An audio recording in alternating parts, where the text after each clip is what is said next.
الرحمن الرحیم۔ آج 13ویں پارے کی چند باتیں ہم عرض کریں گے۔ سورۃ الرعد میں آتا ہے، ابتدا میں 13ویں پارے کے شروع میں جو سورت شروع ہوتی ہے وہ رعد ہے۔ اللہ تعالیٰ نے اس سورت میں اپنی توحید اور اپنی عظمت کو بیان فرمایا ہے۔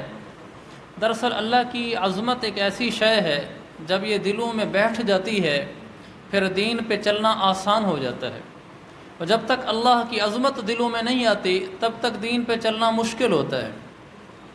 اس کی بالکل سادی سی مثال ایسے ہے کہ جس ادارے میں، جس فیکٹری میں ہم کام کرتے ہیں، اس میں جس آفیسر کی عظمت ہمارے دلوں میں ہوتی ہے کہ یہ فیکٹری کا بڑا ہے، یہ ادارے کا بڑا ہے، اس کی سارے مانتے ہیں اور بڑی آسانی سے مانتے ہیں۔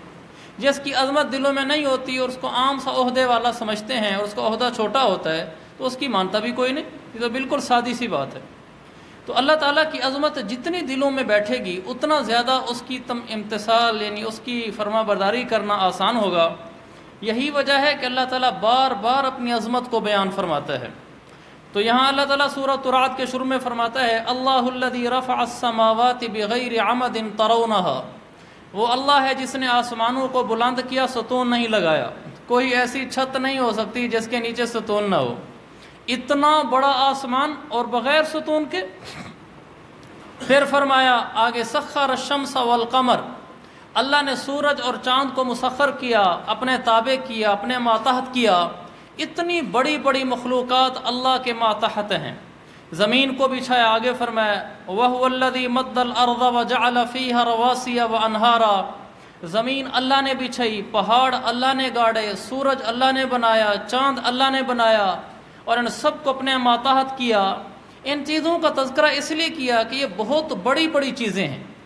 زمین 19 کروڑ 70 لاکھ مربع میل پر مشتمل ہے، 19 کروڑ 70 لاکھ مربع میل۔ پھر کمال یہ ہے کہ جتنی دنیا ہے اس میں زمین کا خشکی والا حصہ صرف 29% ہے، 71% میں پانی ہی پانی ہے، یعنی جتنے ملک ہیں تقریباً 250، یہ سارے 29% میں ہیں بس، باقی سب پانی ہے۔ تو یہ 250 ملک کی قابو میں نہیں آتے، اتنی بڑی دنیا آباد ہوئی پڑی ہے، تو یہ تو چوتھا حصہ مشکل بنتے ہیں، اس کے علاوہ بہت کچھ ہے۔ پھر یہ اتنی بڑی زمین ہے، اس زمین کو اللہ نے اس کا بڑا ہونا بتایا۔ بڑے ہونے کے بعد پھر اللہ سورج کا بتاتا ہے، سورج اتنا بڑا ہے کہ 13 لاکھ زمینیں اٹھا کر سورج میں ڈال دو تو اندر چلی جائیں گی۔ ایک سورج 13 لاکھ زمینوں سے بڑا ہے۔ یہ اللہ اپنی قدرت اور اپنی طاقت کو بتاتا ہے۔ پھر پہاڑوں کو گاڑا، اللہ تعالیٰ دوسری جگہ فرماتا ہے ہم نے پہاڑوں کو میخیں بنایا، وَجَعَلْنَا الْجِبَالَ أَوْتَادًا، پہاڑ زمین میں میخ ہے۔ یہ کیسے اللہ کی قدرت ظاہر ہوئی؟ زمین کے اندر جب ہم میخ، کسی دیوار میں بھی میخ ڈالیں، میخ باہر کم ہوتی ہے اندر زیادہ ہوتی ہے۔ اللہ نے جو پہاڑوں کے اوپر، زمین کے اوپر پہاڑ رکھے ہیں، جتنے پہاڑ اوپر ہوتے ہیں سائنسی لحاظ سے بھی اس سے زیادہ وہ نیچے ہوتے ہیں۔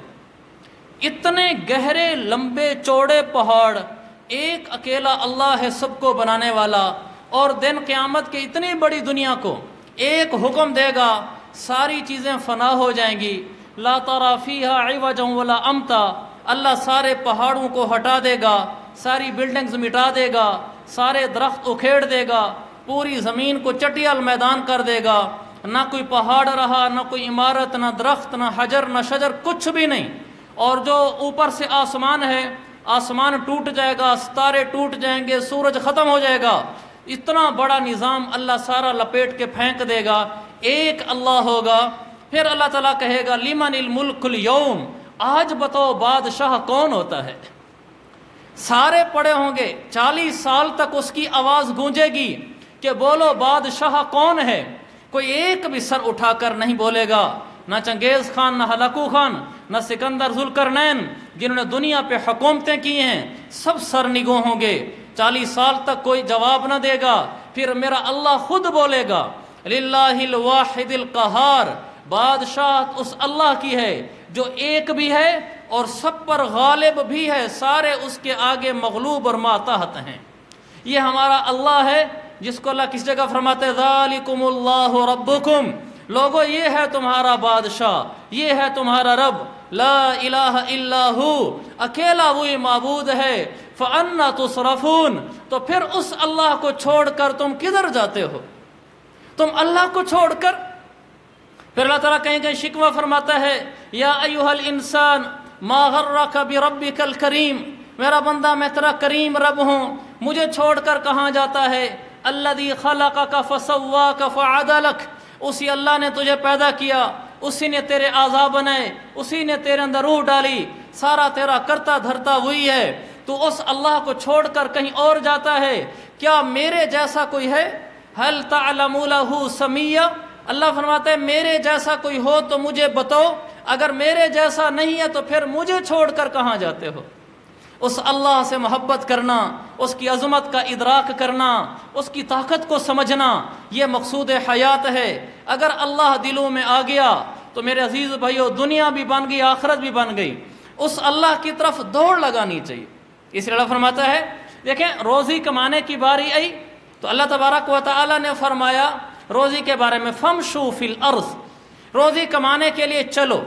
چلنا اس کو کہتے ہیں جیسے ایک آدمی سامنے سے آرام سے آ رہا ہے، اس کو عربی میں مشی کہتے ہیں، کہ روزی کے لیے یہ تمہاری روش ہونی چاہیے۔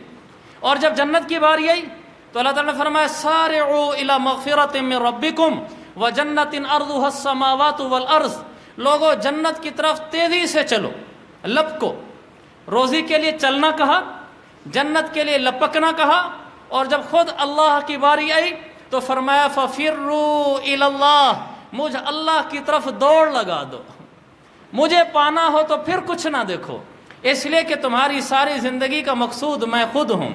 جس کو اللہ مل گیا اس کو سب مل گیا، جس کو اللہ نہ ملا اس کو کچھ نہ ملا۔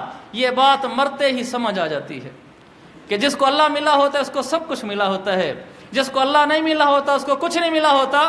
یہ موت فیصلہ کر دیتی ہے۔ تو اللہ جا بجا اپنی قدرت، اپنی طاقت بتاتا ہے۔ پھر اللہ کی طاقت قدرت ایسی ہے کہ ہر ان پڑھ کو سمجھ آتی ہے۔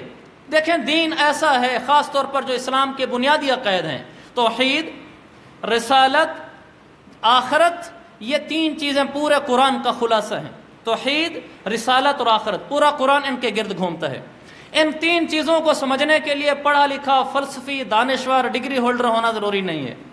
ان پڑھ، چٹا ان پڑھ بھی اس کو سمجھ سکتا ہے۔ اللہ اپنی توحید بیان کرتا ہے، کیسے؟ دیکھیں اللہ تعالیٰ فرماتا ہے، فی الارض قطع متجاورات وجنات من عناب وزرع ونخیل صنوان وغیر صنوان یسقى بماء واحد۔ ایسی بات بتائی کہ ان پڑھ بھی سمجھتا ہے۔ اللہ فرماتا ہے فی الارض قطع متجاورات، زمین میں دیکھو، زمین کے مختلف ٹکڑے ہیں، ساتھ ساتھ ہوتے ہیں، لیکن ہر ٹکڑا بعض دفعہ دوسرے ٹکڑے سے مختلف ہوتا ہے۔ ہم نے ایسے ٹکڑے دیکھے ہیں، بلوچستان ہماری تشکیل ہوئی، ایک یہ زمین کا ٹکڑا ہے، یہاں پانی نکلا، وہاں پانی کی قلت ہے، کہیں کہیں کنواں کھودتے ہیں تو پانی نکل آتا ہے، وہاں مقامی لوگوں نے اپنی مدد آپ کے تحت کنواں کھودا تو پانی نکل آیا۔ ایک کنواں تو انہوں نے کھود لیا، پھر انہوں نے حکومت کو درخواست دے دی کہ ایک کنواں تو ہم نے کھود دیا ہے، ساتھ دوسرا کنواں حکومت کھود دے۔ حکومت نے اپنی مشینری لگا دی، وہاں بہت دور تک چلے گئے، ایک قطرہ پانی نہیں نکلا۔ وہ کنواں ہم نے خود دیکھا، لوگوں کا کھودا ہوا یہ ساتھ ہے، اس میں پانی نکلا ہوا ہے۔ اس کے قریب کر کے تھوڑا اگلے ایکڑ میں انہوں نے دوسرا کنواں کھودنے کے لیے لمبی مشینری ڈالی، کچھ بھی نہیں نکلا۔